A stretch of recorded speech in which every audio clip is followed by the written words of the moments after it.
Hello, everybody. I'm a new content creator. My name is Neo Chilango, and I just saw a video from me and Carroll talking about the Mexican Revolution, buried in American news, and I thought I had to respond. Usually, my content is in Spanish, but I think I'd chime in because I have a deep admiration for Ian. I think what he does is great. I think what Candace does is great. So I think I'd just make some commentary and I'd give some other ideas about what he's talking about. So let's begin. We just saw the video where he talks about the riots in Mexico. And it's not all because she's Jewish, but it's not because she's Jewish and sold out their country. And there's a lot of... This is a very important point that Ian is touching. Maybe he can do a little bit more of research. I can help him on giving him some pointers, because since I'm Mexican, I know what's going on here. I went to a similar protest, but in a different place, not the one that you see in Mexico City. This one is around the National Palace. So she's of Jewish origin. I think it's from Sephardic Jews. Ashkenazi Jews, I don't remember correctly. I think it's her grandfather who is a Jew. And the very first day she was elected, she met up with Larry Flink from BlackRock. So this is something that Ian may dig deep into. A lot of backstory that we're not going to get all into, but if you know a little bit about the history of Mexican politics, you would know about AMLO, their past president, that started this new political party and movement. AMLO, which is an acronym for Andrés Manuel López Obrador, was Mexico's last president. His term was from 2018 to 2024, if I remember correctly. It's 6 years. There's no re-election in Mexico, so it's just one term for 6 years. And his party, the party he started is Morena, Movimiento de Regeneración Nacional, National Rejuvenation or Regeneration Movement. That's the translation. He started that movement around 2010. He ran with it in the other elections that were 2012. He lost, and then he ran again in 2018 and he won. He's always been an agitator. He's always been far left. In Mexico, there's not such things as left and right. There's always just corruption. So, yeah, he's the guy that began with the thing about eat the rich and stuff like that. He's the one that filled the heart of Mexicans with a lot of hate regarding their hate towards businessmen and the rich. So yeah, he began dividing the country. He's the first one that began dividing the country, and he got into power because the Mexican people was very tired of all the corruption for all the other parties. So Mexico is not a two-party system; it's a multi-party system, and usually for 70 years the PRI party is the one that ruled Mexico up until 2000. Then PAN won, that is supposed to be center-right, but it's right now. In 2025, it's more like center-left. They have some of their militants. They are on board with abortion and stuff like that. That is not center-right. And yeah, so that AMLO's how he got into power. This is outside of their Capitol building. That's it's got a weird name. It's like that's where the president lives. It used to be a museum, the National Palace, and the president of Mexico used to live in an office specifically made for the president called Los Pinos. Then López Obrador, AMLO, he switched it to National Palace because he said the people have to look, have to be able to watch how the powerful lived in Los Pinos. It was a mansion built specifically for the president. It was okay, but now he went into the National Palace, which is a literal palace. Their palace, their royal palace or some shit, which sounds National weird Palace. to have in Mexico. But AMLO started this new policy against the cartels called Hugs Not Bullets. Yes, that is and his correct. idea, That is correct. It's abrazos, no balazos, hugs, not bullets, and that is ridiculous. Ridiculous. He's the one that turned over the country into the cartels. Uh, Felipe Calderon, the president before him, he started no the president two presidents before him. So it was Felipe Calderon, then Peña Nieto, and then López Obrador. Felipe Calderon, he was the president from 2006 to 2012. He began the war on drugs. And López Obrador, AMLO, everything that went wrong in the country, he blamed Felipe Calderon. He blamed them for everything, for the cartels running rampant and charging a fee for letting you work. That is something called cobrar piso, charging floor, something like that, where the cartel members go into your business, and if you don't pay up, they burn it down, or they shoot you inside it. So that's something that's going on in all of the country, and that is correct. So AMLO centralized the power, got rid of many police agencies, and centralized everything in the National Guard. So he's the one that gave the country over to the cartels. Was when we try to crack down on the cartels, so many people get hurt, and there's all this violence. It's really uncomfortable. So Yeah, maybe correct. what we should do is just hugs, not bullets. And let's just not focus on the cartels. Let's just ignore the cartels and pretend they don't exist. And that'll really solve it. I don't think that was his policy, like his accurate policy. His policy was, we have to fight it another way. But that fight turned into what Ian is saying. Just you don't fight it. They don't. I mean, once in a while they get a raid or they get something, but these guys are stealing, like with the big spoon, as we say here. They're stealing everything from Mexico. It's gotten so bad that we have a public health care system. There are no medicines. People are dying in the hallways in the hospital because they have no medicines, because they stole everything, and they're still doing so. And so, AMLO made a lot of friends with bankers and other business people, and I'm not expert enough to have an opinion on how well he ran the country, but he certainly didn't crack. Yeah, he was the worst. He was the worst. We had the gasoline. This is something that maybe most Americans don't know, but it's something that is called huachicol. Huachicol. Learn this word. The huachicol is something in Mexico that is. We have one national that is nationalized. It's not privatized. It's nationalized. One company that's called Pemex, Petróleos Mexicanos, Mexican Petroleum. That is the only enterprise, the only company that can get and can sell gas or petroleum, and can sell gas. And huachicol is the action of stealing gasoline from that company. So they have pipelines that go underground and take the gasoline from, let's say, from the gas production, where the gas is produced, and they distribute it to the distribution centers, and they run it through pipelines. They don't use trucks; they use pipelines. So the huachicoleros, the guys that steal the gasoline, drill into the pipelines and they steal the gasoline. That's huachicol. The action of stealing gasoline is huachicol. And that same action, they do it, but when they are importing gasoline from the United States or from other countries. For example, they say let's say you get a very big ship, like a naval ship, and they declare all the gasoline that they have as oils, not gasoline but oil, like lubricant, and they don't pay the taxes.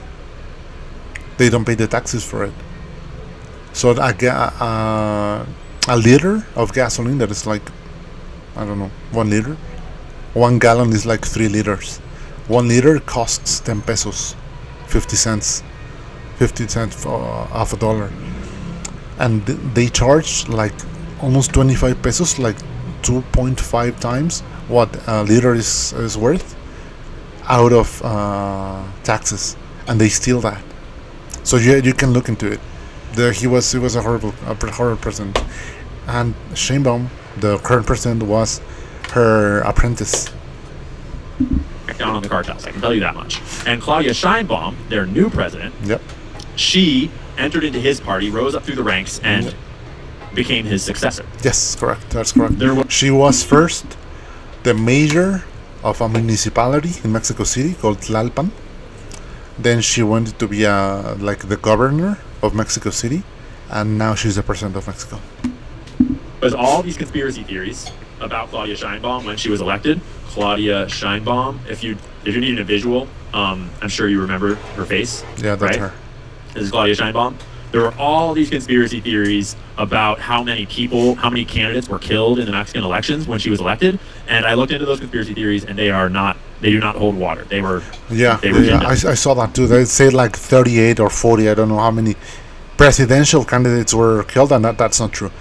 38 candidates were killed across the country for all municipalities and governors. It's mainly municipalities, like small municipalities. They got killed. Yeah. And it's very easy to understand when you actually look into it for 10 seconds. There was like hundreds of political people and candidates that were assassinated that year in the election cycle. None of them were a part of the presidential election. That's correct. They were across all elections in all states and counties and municipalities all across Mexico. And it was a very typical number because Mexico is run by cartels. Yep. And people get shot all the fucking time. That's correct. And so actually it was like a real number that then got misconstrued online and then got run as propaganda for, That's correct. We have more deaths by gun than America. And Mexico has a ban, like a really strict ban on guns. So guess where all the deaths come from? organic or inorganic reasons. So don't get fooled by the fake shit, because you don't need all the fake shit to just get into her stance on the cartels and her relationships with the bankers and what she's actually doing for Mexico. And Mexico is fucking done with it. And Mexico don't give two shits about being politically correct. That's correct. And they are rowdy. Yep. This is a police wall with shields and... Yeah, let me give you some context on it. On November the 15th, there was a protest organized by something called Generation Z. So in America it would be Gen Z. So all the young people would join and protest this government that is filled with corruption and all the violence and all the wrong stuff that's going on right now. And they left. They constructed like an artificial wall around the National Palace, so the protesters wouldn't get into the palace. Let me show you an image of it. Let's say something like Palacio Nacional. Let's see if there's an accurate image of it. It's like this. Yeah, you can look into it. Oh, it's taking a while. There you go. I have a very slow internet. This is the artificial wall. And look, the police are using knives in order to fend off the protesters. The protesters are trying to bring down the barrier to get into the palace. Looks like the palace walls, then they built another barrier. That's the one they're trying to tear down. And look, the police are using little knives to try to fend the protesters off. Let's see, we have this is how it looks. This is how they prepared for the protest. This is how they usually, when any protest is going on, they do this. They build a wall around the palace. And the protesters now in this time, that is the same image that Ian is showing, is the protesters threw the wall down. They tore it down. They tore it down. And the next line of defense was policemen. That's what you're seeing right now in Ian's video. With barricades, and they're all like lining up and getting wicked with it. They spray painted this on the presidential palace's doors. Yeah. Everybody saw it. So you can translate it by yourself. We don't want to get anybody in trouble. But it's 2 words. If you don't speak Spanish,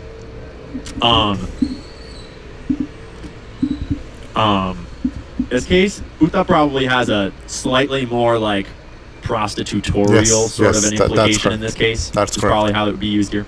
But yeah, all these words work, together. Because there's some crazy footage from Yeah, these that's how it barriers happened. of them like That's tearing exactly it how down it and like happened. totally brawling They with these used police ropes. officers. It's like pretty The protester used ropes to pull the barrier down. gnarly. I'm not going to show this one. They like grab these cops and are throwing them down and beating them with like freaking bolt cutters and stuff. Yeah. They grabbed policemen and beat them like really bad. But there was one video that I saw that they were beating on a cop. Then the helmet came off, and the shiesty, I don't know how you call it, the things that covers like your face, came off, and it was a woman, and the protesters protected her and took her like lift her up and took her to safety. So that was a really good moment. It's wild. Mexicans do not f around. Yeah. And it's going on live right now. So yeah. Government putada for sure down there. So that's happening in Mexico right now, and it's a little spicy. And I thought you should know because there's so much going on. It'd be easy to miss, right? Why are they angry? Because she sold their country out. That's so correct. I'm not. I would have to do 100% more correct. research into Claudia's presidency because I haven't actually paid back attention to her presidency in specific. Her presidency has been awful. We are so in debt because of AMLO and Scheinbaum. Those two presidents, the last two presidents that are far left, were able to double the national debt in 6 years, more than all the other presidents in the last 200 years. Just so you can have a glimpse of what they've done. There are no medicines. There is no safety. All the highways are super insecure. There are like you can get robbed anywhere. The cartels run the city.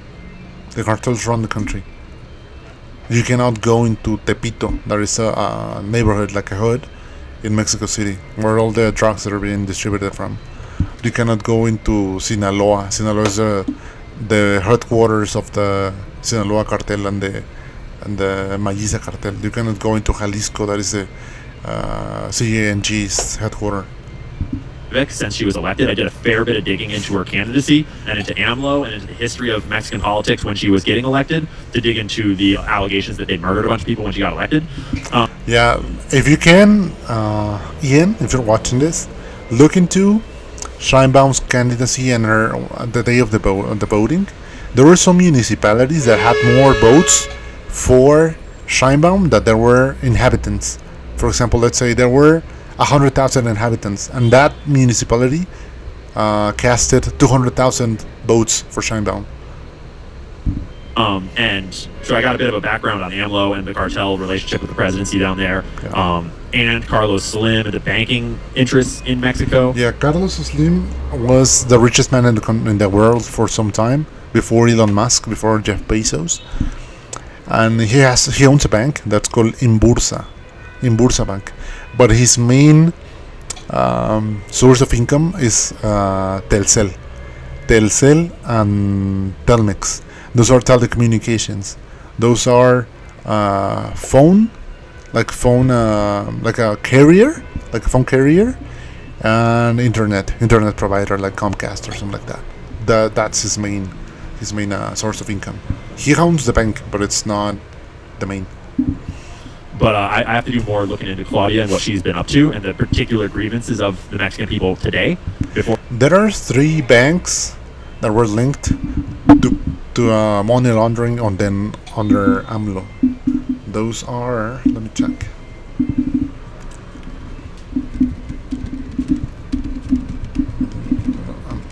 We're typing AMLO money laundering. Let's see. It was Vector Casa de Bolsa. Is like a brokerage house, like where you can buy stocks. And there was another bank that I don't remember which one it is. There were 3 banks or 3 financial entities linked to money laundering, linked to AMLO. That's how he got his money. Remember, AMLO's kids, AMLO's sons, own the Huachicol business, and AMLO got rich out of money laundering. before I could tell you with any authority at all. But to be fair, one direction that the investigation is bound to go is that she is the first ever Jewish president in the country of Mexico, and Mexico is a Roman Catholic country. That's correct. Like 99.9% Catholic, something like that. Not 99.9. Like, let's say 95%, because there are a lot of Christians here. There's like 0.2% or something of the population that are Jewish, so it's just a little weird. It's just like a little weird. I mean, the presidential race was between her and one of other AMLO's apprentices. That was Marcelo Ebrard. So I don't know about the Jewish thing. I mean, it's weird, but I don't think it's because she's Jewish. I think it's because she's AMLO's puppet. She's his puppet. Yeah, I think that's why, not because of her religion. And you can't help but wonder, because I noticed that as Trump came into his second term, to the north of us, they got rid of Justin Trudeau because he is clearly an asset of the cabal, we'll just say. And then to our south, Mexico elects for the first time ever a Jewish female president that's, let's just say, seems to allegedly be kind of aligned with the cartels and with the banking interests and with the more globalist kind of thing, whatever that might be. That's correct. While people are dying in hospital hallways because there's no money, she runs LGBTQ parades, and she's pushing all this agenda, this woke agenda on us. But the people are fighting back. We're resisting. And so when the northern and southern border of the United States were getting sandwiched in by relatively shady leadership, that looks like a setup, and that looks very suspicious. So I'm going to look into that more. Fortunately, Mexicans don't take no shit. Mexicans are hard motherfuckers down there. So that's correct, but the way AMLO and Claudia, meaning Sheinbaum, got so many votes is because they give money away. So a lot of Mexicans sold their vote for 3,000, 4,000 pesos a month, $200 a month. So yeah, people all over the world are rising up. And that was it. I hope it gives you some context. I hope it helps out. Maybe Ian sees this. So nice.